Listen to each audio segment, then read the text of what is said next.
मर्जी ईश्वर सर्वव्यापी हैं, कण कण में ईश्वर का वास है, किंतु जब हम मंदिर में जाते हैं तो एक अलग अनुभूति होती है। ईश्वर से साक्षात्कार जैसा अनुभव मंदिर में प्राप्त होता है जो अन्यत्र कहीं नहीं प्राप्त होता। महाराज जी ऐसा क्यों होता है? हाँ, भगवान का अर्चावतार कहा गया है। जो श्री विग्रह है उसमें भगवान की प्राण प्रतिष्ठा की जाती है।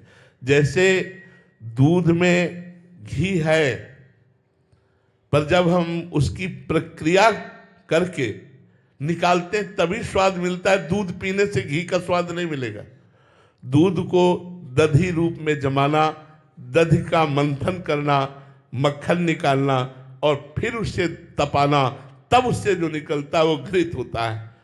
यद्यपि दूध में घी है पर घी का स्वाद एक निराला है और वो पद्धति से निकलता है। तो ऐसे ही कण कण को मिला करके जब आकार दिया गया और उसे आकार में प्राण प्रतिष्ठा की गई और जब भक्तजन अर्चना के द्वारा भगवान को वहां प्रकट कर लिए तो अर्चा विग्रह में स्वयं भगवान विराजमान है। तो अव्यक्त भगवान से व्यक्त भगवान का सुख तो मिलेगा ही अधिक।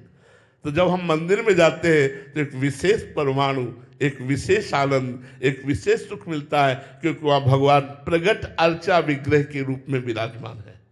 महाराज जी जो साधक या महापुरुष जन व्यापी मतलब जो प्रभु अंदर विराजमान है, उनमें भी जब भगवत भाव करते हैं उनको भी प्रत्येक चलते फिरते बिल्कुल ऐसा ही अनुभव होता है जैसे इसको मंदिर में अनुभव होता है। ऐसे हर व्यक्ति, वस्तु, स्थान तभी तो निरंतर परमानंद में मगन रहता है, क्योंकि सर्वत्र भगवान का दर्शन करता है। सी राम में सब जग जानी, करो प्रणाम जोरी जुग पानी। वो मंदिर में जाए या ना जाए वो हर समय परमानंद में मगन रहता है, क्योंकि सब में वो श्री राम को देखता है। सर्वम खलमिदम ब्रह्म ने नास्ति किंचन, सर्वत्र ब्रह्म बुद्धि हो गई तो ब्रह्म भूता प्रसन्नात्मा शोचति न कांक्षति समा सर्वेषु भूतेषु मद्भक्तिम लभते पराम। वो ब्रह्म भूत हर समय अखंड प्रसन्नता को प्राप्त होता है, जो सर्वत्र भगवान का समदर्शिना, जो सर्वत्र भगवान का दर्शन करता है, सर्वत्र आत्मस्वरूप का दर्शन।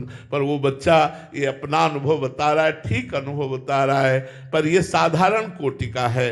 लेकिन असाधारण कोटि का अनुभव यह है कि क्रूर पापी को भी देख करके भी अपने भगवान की स्मृति में, भावना में तन्मय हो जाना। तो जो मंदिर में सुख है वो कण कण में सुख है, ऐसा अनुभव हो जाएगा। तो महाराज जी क्रूर और पापी की जो प्रकट में लीलाएं होती हैं तो उस समय अंदर विचार क्या होता है? जैसे हीटर गर्मी फेंक रहा है, लेकिन विवेकवान हीटर की गर्मी और कूलर, फ्रिज आदि, एसी आदि की ठंडी, इन क्रियाओं को देख करके बिजली को नहीं भूलता। उसको पता है बिजली दोनों में एक है। हीटर की गर्मी में और फ्रिज या एसी या कूलर आदि की ठंडी में बिजली तो एक ही है ना। तो ऐसे क्रूर पापी और पुण्यात्मा महात्मा दोनों में भगवान तो एक ही विराजमान है, क्रियाएं दोनों की अलग अलग है। जो क्रिया को देखता है वो कारण को नहीं समझ पाता, जो कारण को देखता है वही समझदार है। कारण सबका परमात्मा है, वही विराजमान सब रूपों में है। गायत्री जी उत्तराखंड से। महाराज जी आपके चरणों में दंडवत प्रणाम।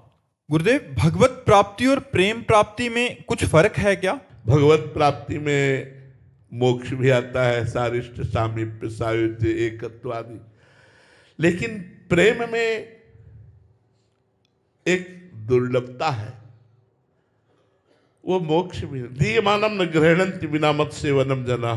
वो मोक्ष देने पर भी स्वीकार नहीं करता, वो अपना कल्याण भी नहीं चाहता, वो बस अपने प्यारे के वियोग में तड़पना चाहता है। प्यारे का नाम ले लेकर के उसकी याद में रो रो करके समय व्यतीत करना चाहता है। ऐसे प्रेमी जगत को पावन करने वाले होते हैं।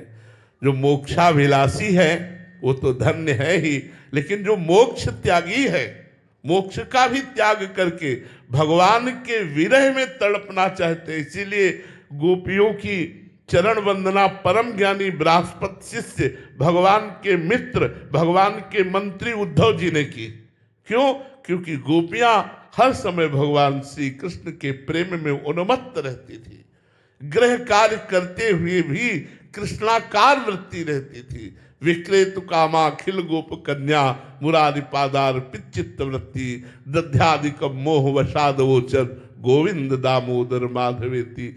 इतनी तन्मयता थी कि बोलना चाहिए दही ले ले दही, तो बोलती कोई गोविंद ले ले, कोई दामोदर ले ले, कोई माधव ले ले। भगवत प्रेम अत्यंत दुर्लभ वस्तु है। भगवान से यही प्रार्थना करनी चाहिए कि प्रभु मुझे अपने चरणों का प्रेम प्रदान कीजिए, अपने नाम का प्रेम प्रदान कीजिए, अपने धाम का प्रेम प्रदान कीजिए, अपने रूप